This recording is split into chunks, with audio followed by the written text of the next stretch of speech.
ডোমকল পুরসভার একের পর এক গাড়ি পড়ে পড়ে নষ্ট হচ্ছে বলে অভিযোগ। বিরোধীদের দাবি 4 বছর ধরে গাড়িগুলো পড়ে রয়েছে, কোনো কাজে লাগানো হয়নি।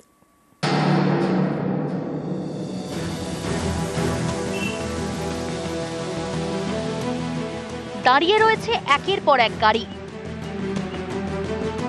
কোনোটা সাফাইয়ের গাড়ি, কোনোটা শববাহী গাড়ি। বেশিরভাগ গাড়িতেই জং পড়ে গিয়েছে, দেখলেই বোঝা যাচ্ছে অনেকদিন ব্যবহার করা হয়নি।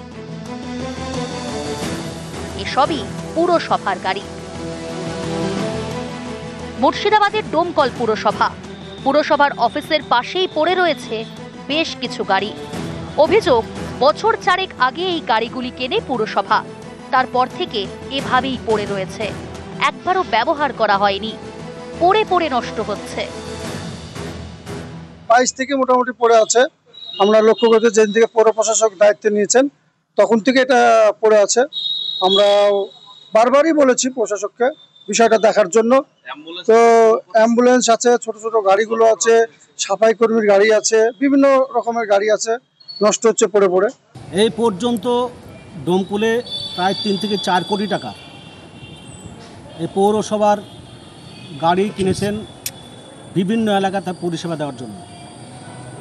মাননীয় জাফিকুল ইসলাম এলাকার রাস্তাঘাটের বেহাল অবস্থা, অথচ কোটি কোটি টাকার গাড়ি কেটে এই পয়সাকে একদম পুরো তছরূপ করা হয়েছে।